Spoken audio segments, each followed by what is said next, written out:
Welcome back, friends. Let's get the hands-on understanding about CloudFront. Okay, so this is CloudFront homepage. But first we need to create S3 bucket so that we can hold our files for our CloudFront distribution. Okay, let's search for S3.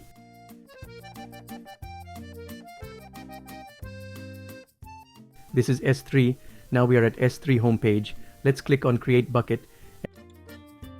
And here we have to give the bucket name. Let's give bucket name. I will copy paste this name, which I already have here. This is my bucket name. Let's scroll down. This bucket will be in the Northern Virginia region, which is my default region. Let's scroll down. Let's have everything as default, whatever it is right now, and click on create bucket. Because it doesn't matter, as this is just for demo. We need to create bucket. We just created bucket. Click on this bucket. Now the bucket has been created. Now upload a few files for this demo, right? I'll click on upload, click on add files, and these 3 files I have. I'll click here, select these 3 files. Now these 3 files we uploaded, click on upload button.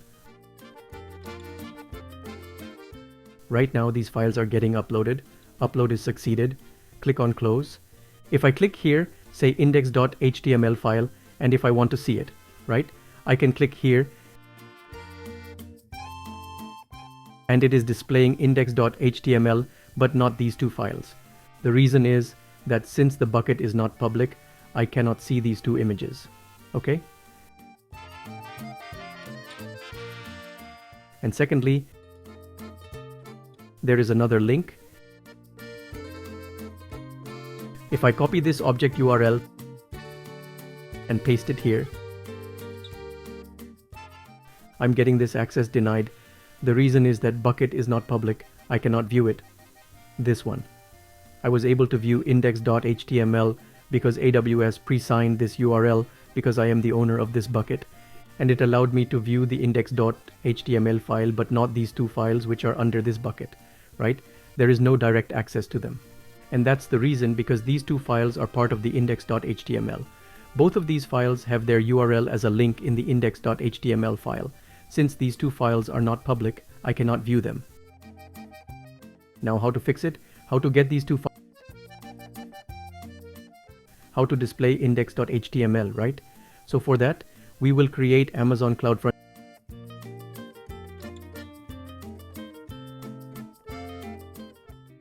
Let's go and click here. Okay, this is CloudFront. We'll create CloudFront distribution to display our bucket contents that are not public. Okay, essentially index.html file and those 2 files that uploaded there, right? What CloudFront does, it securely delivers content with low latency and high transfer speed. Essentially, it is a caching. Let's create CloudFront distribution, and for origin domain, let's select this one. This will be the origin domain. This is where this distribution will be getting the source origin, and name is fine. For origin access, public is not, because our bucket is not public. This is the legacy one. Leave it as it is. Select this one, origin access control settings recommended. And for origin access control, click on create control settings. These things are fine. Click on create. Now the control settings has been created. Let's scroll down. Okay? Scroll down here. Settings. Only thing I need to give here that index.html as the root file, right? What happens when we access CloudFront distribution using its DNS name?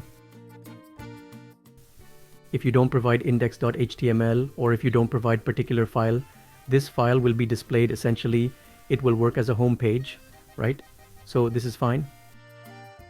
Let's click on create distribution. So now it's telling that S3 bucket policy needs to be updated, right? Because right now there is nothing in the bucket policy. Our bucket is just, it's private, right? And there is no access policy assigned. We'll copy this policy file because we need to allow CloudFront to access that bucket, right? We copy this policy. There is a shortcut here. If I click here, I can go directly to the policy, which is very handy.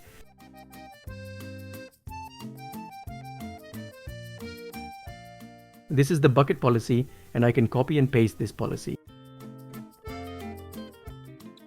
What it says is that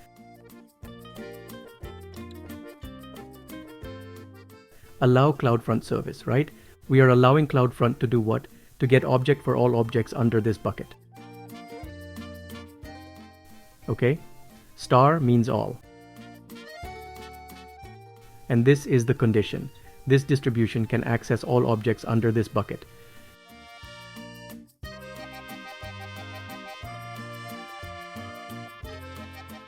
And this is CloudFront. Okay? So with this, let's see the changes. We created the policy. Okay? Now, let's come to the CloudFront.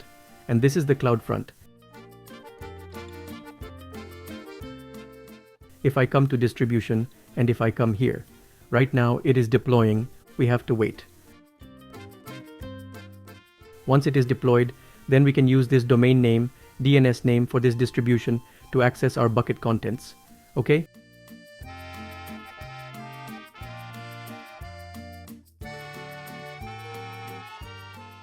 Let's refresh.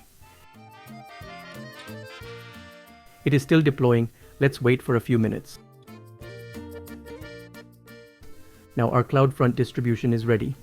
Okay, let me copy the domain name and open a new tab here.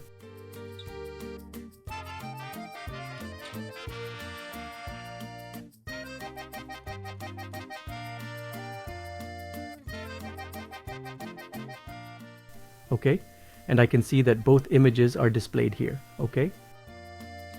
Also, for example, if I give here nature1,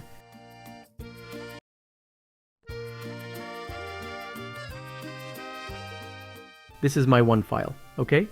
This is the first file, and if I give here 2, so this was the second file, right? And this is my index.html, right? And if I don't give index.html, still it will display, because I have configured it, that my root object is index.html. I think you got the idea, right? Now if I refresh this page, what is happening is this content is getting from the cache. It is not hitting the S3 bucket. That's the beauty of the CloudFront. The first time it got it from S3, then the result was cached in CloudFront.